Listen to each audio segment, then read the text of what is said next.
is an incredible medium that can express the ideologies of the time it was made and the people that made it. It can even transcend those times and deliver a message that was never truer in the present. It's watched by millions of people all over the world for various reasons. To pass time, to cope with a tough situation, to stay cool with the kids. Whatever the reason may be, there's an anime for everyone out there, and I firmly believe that.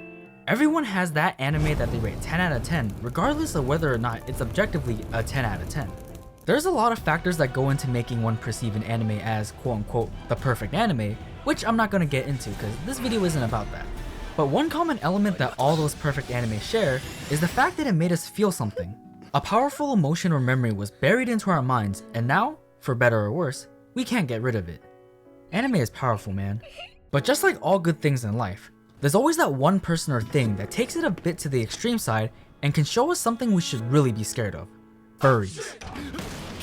And anime is no different.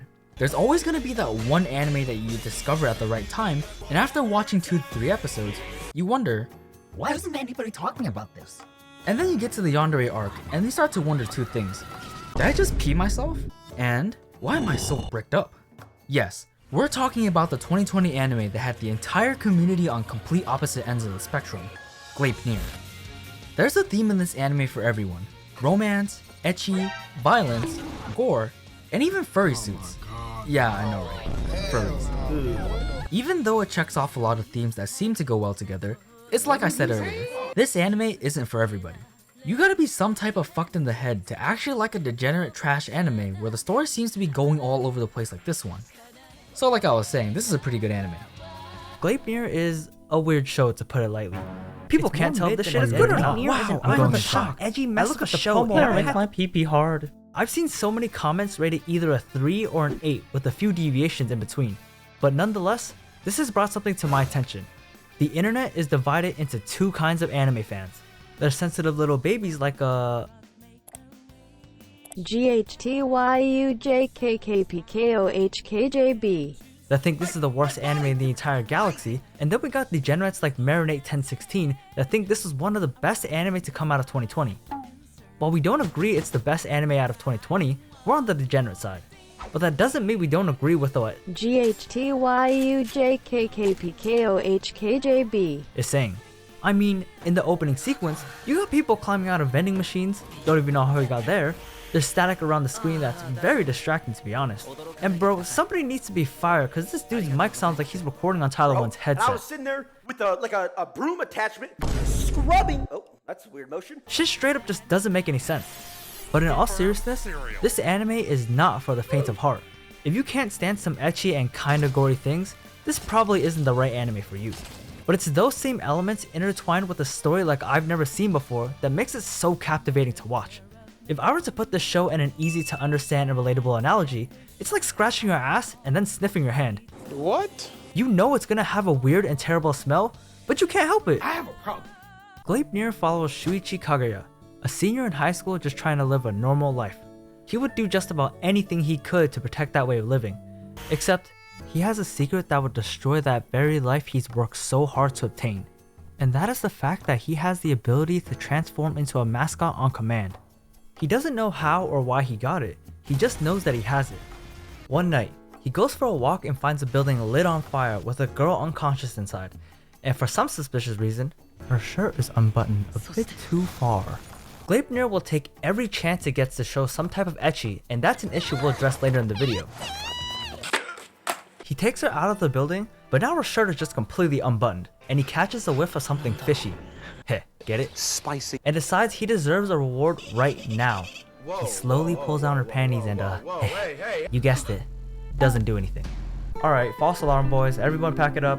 He nonchalantly walks away from the scene like he didn't just try what he just tried, but makes the one mistake no man should ever make, and that is leaving his phone with the girl. They meet at school the next day, she won't give his phone back, they meet on the rooftop where she pushes him off and forces him to transform and then blackmails him to help her. Yada yada yada. Let's get to the good part. On their way to the girl's apartment, she introduced herself as Claire and asked Shuichi if he's ever seen this gold coin before, which he hasn't. I don't know. I just got here. They make their way to the apartment, only to find out they've been stalked by a girl that wants Claire's coin. Yeah, everybody's serious about getting that bread in this anime. Wow, they have it! Let's get this bread! They bust out my dad's secret technique of running away and hiding from their problems, And in the process, Claire discovers that Shuichi's transformation isn't exactly a stuffed animal like they initially thought. It's more like a fursuit. She goes into his body and he can feel every little movement she makes. This is going completely off script, but I just had to ask. Do you guys count this as him getting pegged or nah? They confront their pursuer and Claire proceeds to beat the shit out of her. She gets tired of using her hands and decides it's time to test out that heater that Shuichi's been carrying and ends up blasting that bitch out of the credits. A week passes afterwards and Claire hits up Shuichi saying she wants to know more about the coins and more about the people that are like him. He's reluctant to join her at first, but ultimately ends up joining her because he loves getting pegged. I mean, he wants her inside him? She then reveals the reason why she wants to know so much about the coins, and it's because her sister turned into some kind of monster and killed both their parents, so Claire wants that sweet taste of revenge, and thus starts the journey of finding out what exactly the coins are and tracking down Claire's sister. Let's start by addressing one of the biggest, if not the biggest issue of the anime. There's too much ecchi. Wait, is that even possible? After rewatching some of the anime, I realized that Gleipnir could solely be responsible for the anime has weird camera angles jokes. There's just too many scenes where you see girls being in their underwear for little to no reason, and it kinda just devalues the etchiness. Just like when the Chick-fil-A workers keep saying my pleasure. At a certain point, you really start to wonder if they actually feel any joy from serving you. They probably do. But let's be real here. If you're one of the 98% of males that watch our videos, you probably don't mind the excess fan service too much. But if you are one of the 2% of females, you might mind a bit. Sorry, mom. Another huge issue the anime faces is that it's just really edgy for some people. Now, I don't mind it too much since I'm somewhat of an edgelord myself, but I understand the sentiment. At the beginning, Claire is as ruthless as she is reckless, and she's really about that life.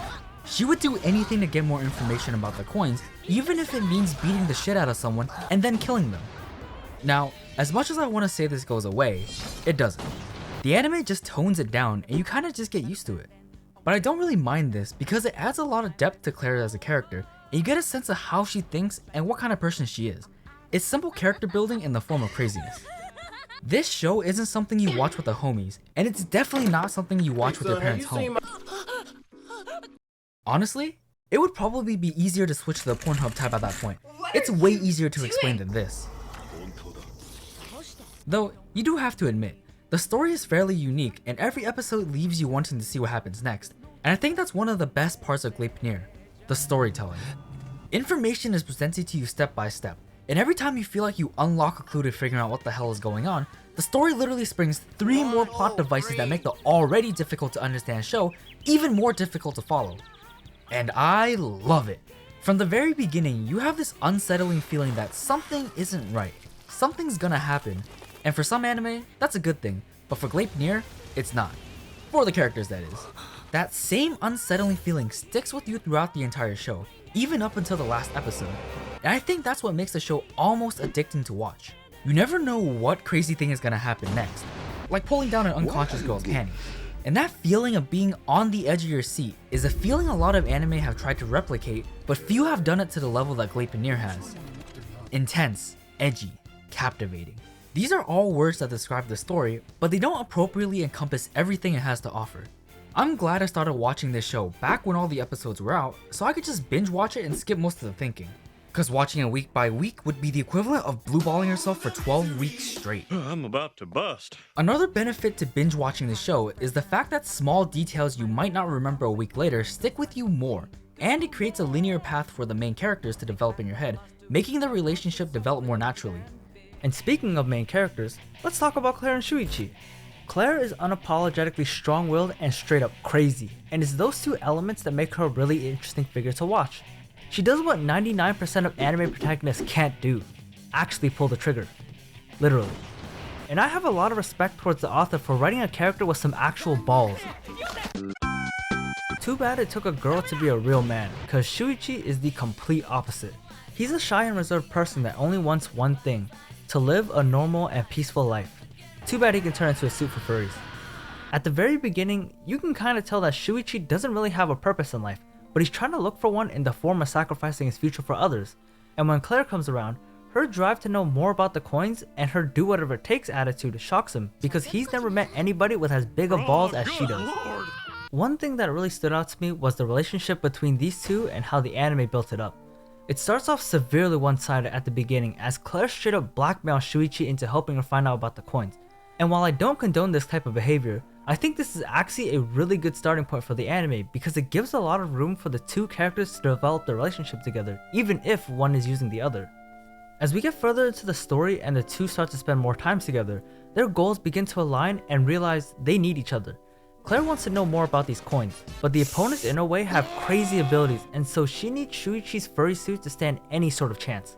As for Shuichi, Claire pilots him like a mech, making him more decisive and giving him the much sought after purpose in life he was looking for, even if he doesn't agree with all her decisions.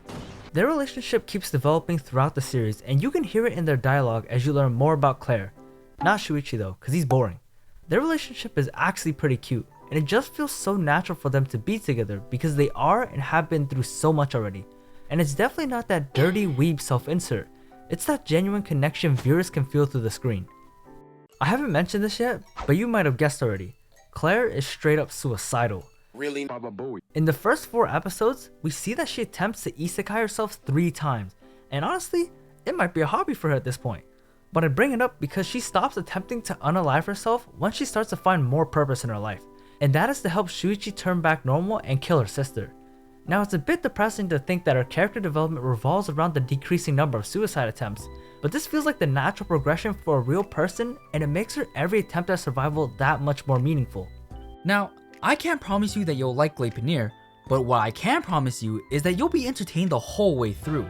It presents us with building blocks upon building blocks, adding more and more elements to the show, making it more and more convoluted till it can't no more. It has interesting characters and a story that has limitless plot elements being thrown at it, like DMs to a girl's Instagram.